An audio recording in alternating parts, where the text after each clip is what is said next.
原名黎萱嘅資深藝人黎宣上月底離世，享年93歲。親屬喺9月23號為佢舉行追思會。據知因為超強颱風華加莎逼近香港，故此家屬亦特別作出安排。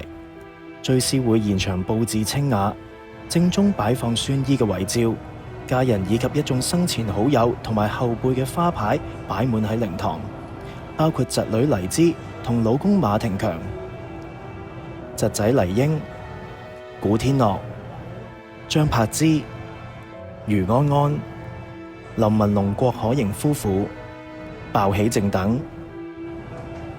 由於宣姨嘅丈夫高宏曾經擔任 TVB 藝員訓練班導師，一班第15期訓練班嘅學生亦有致送花圈，包括林家棟、黎芷珊、陳家碧同黃德斌等。佢其實係因為嗰個肺炎，咁即係開始係發高燒啦，收尾反反覆覆發燒，佢喺醫院度住咗個幾星期，都係慢慢嗰個心臟咧受到喺度衰竭，咁樣走嘅。最唔捨得宣姨嘅係乜嘢？咩都唔捨得，真係。我哋其實我媽咪對我哋咧真係好錫好錫，從細個從嚟都冇鬧過我哋。咁咧就佢成日做衫俾我哋着，佢自己好多衫都係佢自己着㗎，自己做㗎。係啊，好簡樸。佢食嘢咧就好簡單，即係非常好熟嘅一個人，非常可親可愛嘅一個人。所以咧，我哋真係好唔捨得佢。最欣賞宣姨啲乜嘢？佢做工作嗰啲認真，非常認真。佢行到邊度咧，手入邊都攞住劇本嘅。佢啊瞓覺枕頭邊都有本劇本，即係一有時間佢就睇劇本，即係研究嗰啲角色。即係所以佢每做一個角色咧，都做得非常嘅出色咯，出色係啊。有冇？雖然佢做都係細個角色，即係好多人講佢係即係甘草演員，係啊甘草演員。但係咧，佢每一個無論嗰啲角色係有幾多台詞，基本上佢都係非常認真去對待每一句台詞。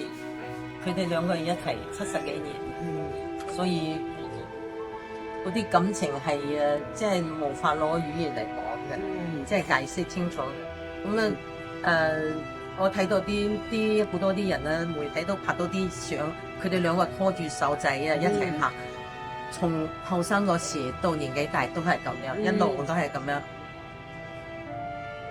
所以佢最唔放心就係爹哋一個人留低，經常都係即係教我哋要誠實，要即係對人咧要好，真心對人，佢永遠都唔會停噶，即係覺得永遠都冇無靜止嘅，佢可以做到乜嘢唔同嘅角色表演俾大家俾觀眾睇，只要觀眾中意佢就好開心噶啦，所以佢有時行到街度有啲觀眾睇到佢話阿嘉啊或者係叫佢啲角色嗰啲名係啊，佢好開心咯，即係佢就覺得呢個就係佢對觀眾嘅最大嘅貢獻咯。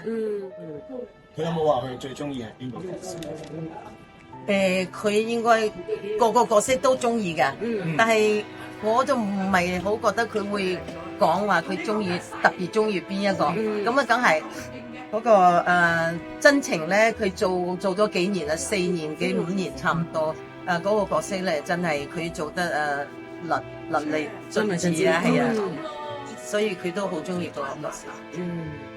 因為嗰個天日嘅颱風，所以我哋尋日即刻決定咧，今日朝早已經送咗我媽咪走啦。即係已經即係已經火化禮進行咗啦，已經走。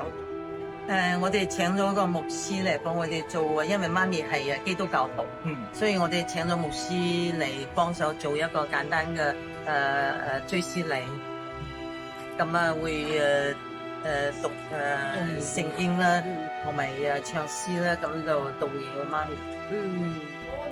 黎宣出身於影視世家，父親係有香港電影之父之稱嘅黎文偉，多名親屬都係圈中人，其中黎姿就係佢嘅侄女。孫姨從影多年，曾經拍攝多部劇集，不時扮演刁蠻老人家同慈祥長輩，直到2010年淡出幕前。